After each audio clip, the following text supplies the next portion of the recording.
Another F-type video then. So this one is all about the audio in the car and therefore involves a lot of wires. So most people aren't entirely satisfied with the entertainment system that comes in the F-type. Most of us didn't buy it for the entertainment system, but nonetheless it's one of those jobs that I've decided to do.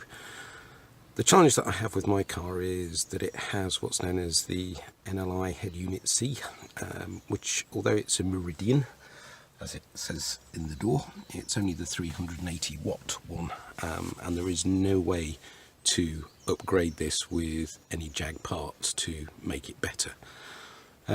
So what I've decided to do is add a processor and amp into the loop, and as you can see on the seat, I've also got the wiring loom, which I'm busily cutting away to pieces at the moment. The amplifier and processor that I have put into the car, you can see it here sat in at the back, is the Audison 8.9 bit. That basically takes the sound that comes from the existing amplifier, processes it, cleans it up, and then amplifies it again. So basically what I'm doing is cutting into the wiring loom basically to insert the Audison into the car. It's a lot of wiring jobs. What I am trying to do as I go along, and this is a good example, is I'm using these Molex Junior connections.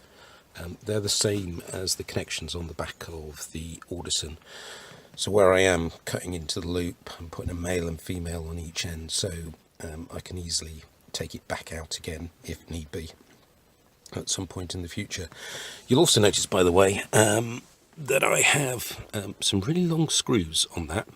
The reason for that is that you can actually mount another amp on top of that.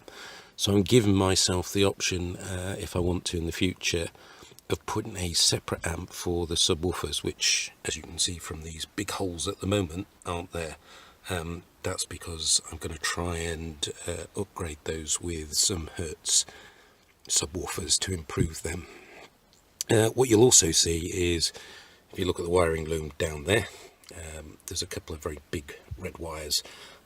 That's one is the power for the existing Audison, and the other one is a spare for in the future.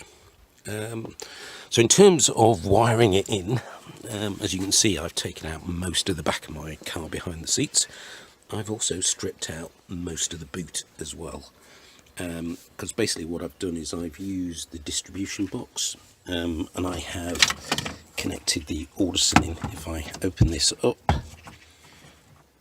bear with me while I do it, you can see that what I've done is the second one down from the top, the 30 amp, that was a spare hole, so I've put the amplifier and wired it into there.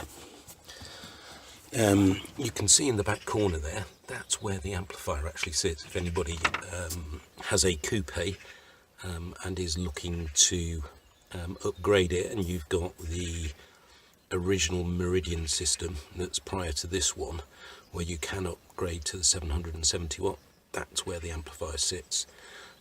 But you do have to pull out a lot of the trim to get to it. For the eagle-eyed, you'll also notice that I have put some Dynamat in at the rear here, and I've done the same on the opposite side, just to try and improve some of the noise in the car, because you do get a bit from the boot. For those that have the convertible, the amplifier is roughly where I'm putting the Audison, so that would, I guess, create a bit of a challenge in terms of deciding where to mount it. There's plenty of space in the rear boot, if you want to go for that as an option. That certainly is one of the locations I considered, but I didn't want to create too much of a wiring loom. What I've done with the wires, they follow around, you can see them on the floor down here, so the two red wires, they follow around, and basically they go behind this bit and they enter into the car in the back corner there. You only need to get this bit out here. You don't need to worry about the bit at the back. All right, so basically on the wiring, you can see here at the moment, in terms of the ones that I've just cropped, these are for the 2 tweeters on the door, and they're in the top connection. Basically, what you need to do is have an out from the amp, from the Jaguar amp, and that then feeds into the Audison. And as you can see from this pile of wires on the seat, I've built up some looms for that. So this plugs from here into the Audison, and then there's an out from the Audison, which when you come back to here, plugs into this one. So that's what I mean about inserting it into the loop. I've now got to hack this lot to bits and do the same that I've done with the top connector. These connectors, by the way, are the ones that go into the amp at the back there. Okay, so I'm going to carry on doing the build work. What I'll do is I'll come back and add another clip onto this to show you the configuration of the Audison, because actually it's a good point. Let me get around the other side. So with the Audison, what you do is you basically plug a PC into it. So if I come round the other side, you'll see the connections on the back of it.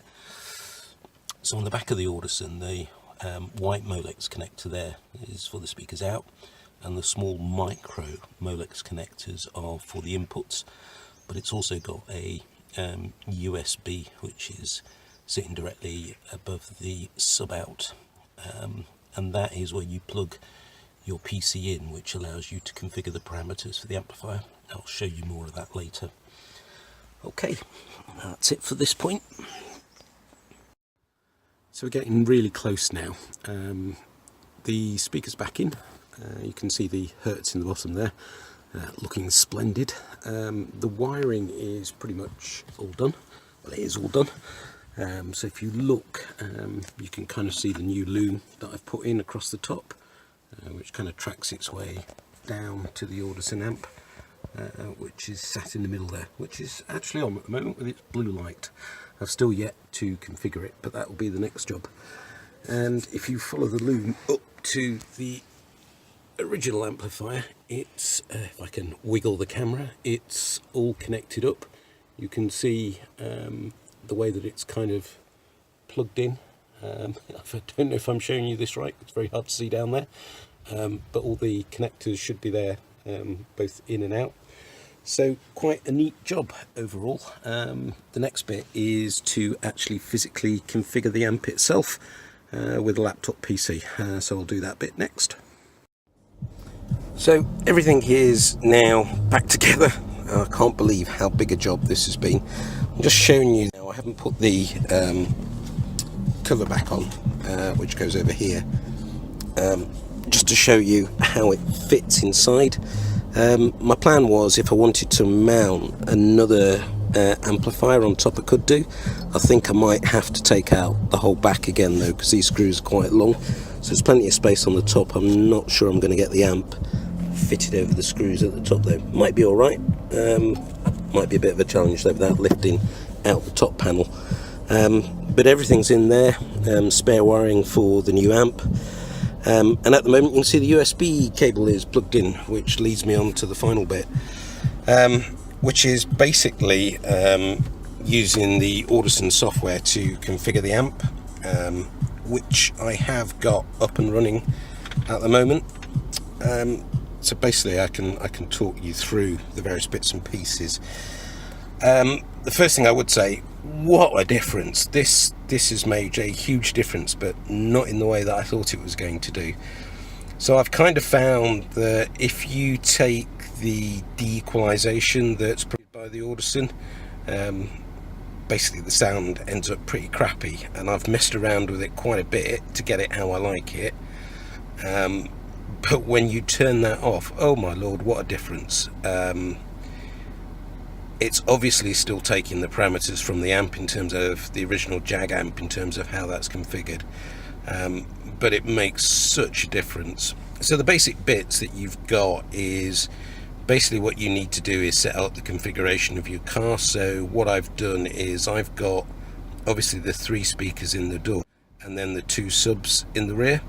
and those are all wired up to the new amp. The only one that leaves outstanding is the kind of mid-range that sits above the subwoofers behind the speaks, and that's still running off the original amp. So then when you go through each of the speakers, for each of the one you can define what the band pass is, so how it's going to filter it. So here for the mid-range, 500 Hertz to 3000, and you can also define how far it is away from you and therefore any delays. You can also at the top adjust the various volumes by channel to get the kind of sound that you like. And then finally down here in the bottom right, what you can do is actually change the equalization curve to fine-tune that even more. Up here are just some basic speaker volumes, so what volume you want on the sub, and also what's the main master volume.